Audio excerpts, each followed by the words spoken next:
আল্লাহ তাআলা আমাদের সকলকে এই ফজরের গুরুত্ব বুঝার তৌফিক দান করেন। 10টি গুরুত্ব 10টি ফজিলতের কথা আমরা শুনলাম। আমি আবারও বলছি একটি একটি করে। নাম্বার 1, ফজরের নামাজ মুনাফিকদের জন্য কঠিন হয়, ঈমানদারদের জন্য সহজ হয়। অতএব ফজর নামাজে হাজির হতে পারা ঈমানদারের পরিচয়। নাম্বার 2, ফজর নামাজে হাজির হলে তার জিম্মাদারি কে নেয়? আল্লাহ সুবহানাহু ওয়া তাআলা নেন। ওই দিনের জন্য আল্লাহ জিম্মাদারি নিয়ে নেন। আল্লাহর নিরাপত্তার ভিতরে সে প্রবেশ করে যদি ফজর নামাজ আদায় করে। নাম্বার 3, ফেরেশতারা আল্লাহ সুবহানাহু ওয়া তাআলার কাছে গিয়ে ওই ব্যক্তির পক্ষে কি দেয়? সাক্ষ্য দেয় যে সে সালাত আদায় করছে, ভালো কাজ করছে।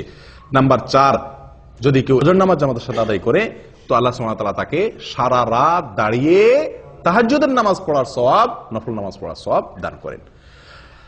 নাম্বার 5, ফজর নামাজ যদি কেউ জামাতের সাথে পড়ে, আলো আঁধারিতে কষ্ট করে মসজিদে আসে নিয়মিত, তো আল্লাহ সুবহানাহু ওয়া তাআলা তার বিনিময়ে কিয়ামতের দিন তাকে পরিপূর্ণ আলোর ব্যবস্থা করেন, তার জন্য স্পেশাল তার জন্য আলোর ব্যবস্থা করেন কিয়ামতের দিন। 6 নম্বর পুরস্কার হলো আল্লাহ সুবহানাহু ওয়া তাআলাকে দেখা জান্নাতীদের সবচেয়ে বড় পুরস্কার, সবচেয়ে বড় পুরস্কার। এই পুরস্কারটি সে শুধু পাবে তা নয়, পূর্ণিমার চাঁদ যেরকম মানুষ দেখতে পারে পূর্ণিমার রাতে, আল্লাহ সুবহানাহু ওয়া তাআলাকে সেই এরকম পরিষ্কার ভাবে দেখতে পারবে। এবং সে না, সব জান্নাতীরা কেউই ভিড় করবে না আল্লাহকে দেখার জন্য। একটা জিনিস দেখতে গেলে, অনেক লোক দেখতে গেলে ভিড় করে অনেক সময় দেখা লাগে না, আল্লাহ সুবহানাহু ওয়া তাআলাকে সেরকম ভিড় করে দেখতে হবে না। এক কথা, আল্লাহ সুবহানাহু ওয়া তাআলার সাথে সাক্ষাৎ নসিব হবে, দিদার নসিব হবে। কি করলে? ফজর নামাজ জামাতের সাথে আদায় করলে, নিয়মিত আদায় করলে। 7 নম্বর আমল ভাই, 7 নম্বর আমল হলো জাহান্নাম থেকে মুক্তির পরোয়ানা পাওয়া যাবে। কোত্থেকে? জাহান্নাম থেকে মুক্তি। ওই ব্যক্তি জাহান্নামে প্রবেশ করবে না যে ব্যক্তি আসর এবং ফজরের নামাজের যত্ন করবে। নবী সাল্লাল্লাহু আলাইহি ওয়াসাল্লাম তাকে পরামর্শ দিয়েছেন আমাদেরকে, তোমরা যদি সম্ভব হয় চেষ্টা করো যেন আসর এবং ফজরের নামাজ কখনো না ছুটে তোমাদের। বুঝে আসছে কথা? তাহলে কি হবে? নবী সাল্লাল্লাহু আলাইহি ওয়াসাল্লাম বলেছেন জাহান্নামে প্রবেশ সে ব্যক্তি করবে না।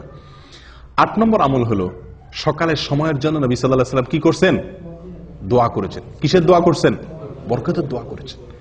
তো এই ফজরের সময়টা, এই সময়টার জন্য নবী সাল্লাল্লাহু আলাইহি ওয়াসাল্লাম বরকতের দোয়া করছেন। কেউ যদি ফজরের নামাজ পড়ে উঠে আল্লাহর ইবাদত করে, তাহলে সে নবী সাল্লাল্লাহু আলাইহি ওয়াসাল্লামের কেমন যেন সে কি হলো? বরকতের ভাগীদার হয়ে গেল। এই টাইমে যে কাজ করবে ওই কাজে তার বরকত হবে। 9 নম্বর হলো ভাই, ফজরের নামাজের 2 রাকাত ফরজ নামাজ আদায় করা দুনিয়া এবং দুনিয়ার মধ্যবর্তী সব কিছুর মালিক হওয়ার চাইতে বেস্ট এবং শ্রেষ্ঠ সম্পদশালী সে ব্যক্তি হয়ে গেল। 10 নম্বর হলো ফজর নামাজ যদি জামাতের সাথে আদায় করেন তাহলে মনটা প্রফুল্ল হয়ে যাবে, হাসি খুশি হয়ে যাবেন, নির্ভার হয়ে যাবে, পাতলা হয়ে যাবে এবং এভাবে আপনার সারাটা দিন কাটবে। কয়টা ফজিলত গেল?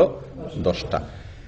11 নম্বর একটা সম্পূরক ফজিলতের কথা বলি, সেটাও দুনিয়াবী ফজিলত। সেটা হলো স্বাস্থ্যের দিক থেকে একজন মানুষ যদি ফজর নামাজে উঠে অনেক রোগ বালাই থেকে আল্লাহ তাআলা তাকে হেফাজত করেন। যে ব্যক্তি সকালে ঘুমায় থাকে ওই ব্যক্তির চাইতে যে ব্যক্তি সকালে উঠে, ওই ব্যক্তির জন্য স্বাস্থ্যগত দিক থেকে সে ব্যক্তি অনেক বেশি ভালো থাকে। দেখুন আমাদের উর্দুতে একটা প্রবাদ বা হিন্দিতে একটা প্রবাদ আছে, সুবাহ কি হাওয়া হাজার বিমারিও কি দাওয়া। সকালবেলার হাওয়া এটা হাজার হাজার রোগের ঔষধ। একজন মানুষ যদি ফজরের নামাজের সময় উঠে, ফজরের নামাজের সময় মসজিদে আসে পায়ে হেঁটে, তাহলে সকালে হাওয়া তার গায়ে লাগবে কি লাগবে না? যে ঘুমা রয়েছে 7টা-8টা বাজে উঠছে, তার তো এই নসিব হয় নাই। তাহলে স্বাস্থ্যের জন্য এটা কি অত্যন্ত ভালো, সকালে ফজর নামাজ জন্য উঠতে পারা।